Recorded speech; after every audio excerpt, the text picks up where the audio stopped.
Everyone, welcome back to my channel. কেমন আছো তোমরা সবাই? আশা করছি সবাই খুব ভালো আছো, আমরাও ভালো আছি। আজ হলো শনিবার, আজ কার্তিক পুজো। তবে চলো আজকের ব্লগটা এখান থেকেই শুরু করা যাক। আশা করছি আজকের ব্লগটা দেখতে তোমাদের ভীষণ ভালো লাগবে। কাল রাতে খাওয়া দাওয়া করার পর সমস্ত বাসন মেজে রেখে দিয়েছিলাম, যার ফলে আজকে সকালবেলা ঘুম থেকে উঠে কোনো বাসি বাসন মাজার কোনো চিন্তাই ছিল না। যাই হোক, তারপরে ওই ঘরটা ঝাড় দিয়ে দোরগোড়ায় জল দিয়ে চলে এসেছি জামা কাপড় চেঞ্জ করে কফি বানাতে। আর কফিটা আজকে একটুখানি কড়াকড়ি বানানোর ইচ্ছা রয়েছে, কারণ কি বলো তো, আজকে তো সারা দিনে একটা লম্বা রুটিন রয়েছে।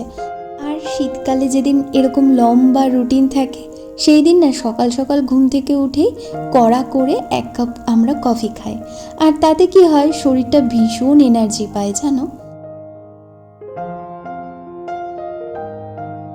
আজকে জানো তো, আমার শ্বশুরবাড়িতেও কার্তিক পুজো হবে। ওই বিয়ের পর প্রথম বছর যেই কার্তিক ঠাকুর আমাদের বাড়িতে রেখে গিয়েছিল, সেই কার্তিক ঠাকুরেরই পুজো হবে। তবে আমরা তো যেতে পারবো না, তাই আমরা এবার এখানেই পুজো দেব।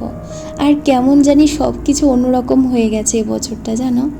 বাড়িতে যে কার্তিক পুজো হবে সেটা আমরা আগে থেকে জানতাম না। আমরা জানতাম ওই সিংহাসনের মধ্যে রয়েছে, তাই শাশুড়ি মা বলছিল উনি যেরকম পারবে উনি দিয়ে রাখবে। কিন্তু পরে আজকে জানতে পারলাম যে অনেক বড় করেই পুজো হচ্ছে। তো সত্যি কথা বলতে এগুলো তো আগে আমরা জানতাম না, সেই কারণে এখন হঠাৎ করে বললে তো আর আমাদের পক্ষে যাওয়া এত দূর দিয়ে সম্ভব নয়, তাই জন্য আমাদের যাওয়া হবে না। আর তাছাড়া প্রচুর কাজের চাপও রয়েছে ওই জন্য তো আরোই সম্ভব নয়।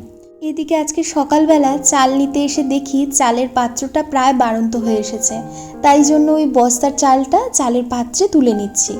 অনেক দিন ধরেই ভাবছিলাম যে এই কাজটা করব, কিন্তু সে আর সময় হয়ে উঠছিল না।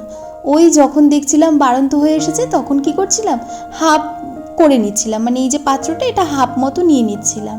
কিন্তু আজকে তার তা করছি না, আজকে একেবারেই ঠিক করে নিয়েছি খুব সুন্দর করে একবারে ফুল করে নেব। আর ফুল করে নিলে কি অনেকগুলো দিনই আমাদের হয়ে যায়। আজকে আমি তোমাদেরকে দেখাবো আমার সংসারের শ্রীবৃদ্ধির জন্য আমি আমার রান্নাঘরে চালের পাত্রটাকে ঠিক কীভাবে সুন্দর করে গুছিয়ে রাখি। একটা সংসারের সুখ শান্তি সব কিছুই নির্ভর করে স্বামী স্ত্রী উভয়ের ওপরই। তবে কিছু কিছু কাজ নিজ নিজ ব্যক্তির ওপরই নির্ভর করে।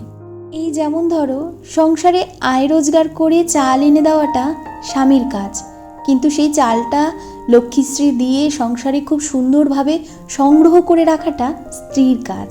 তবেই কিন্তু সংসারে আয় বাণিজ্য বাড়ে, সুখ সমৃদ্ধিতে সংসার ভরে ওঠে, সংসারে শ্রীবৃদ্ধি ঘটে। এদিকে পাত্রে চাল ঢেলে নিয়ে তারপরে দেখো ওই ভেতরে ওপরে সব জায়গায় একটু শুকনো লঙ্কা তেজপাতা রেখে দিয়েছি, যাতে করে বেশি দিন চালটা ভালো থাকে।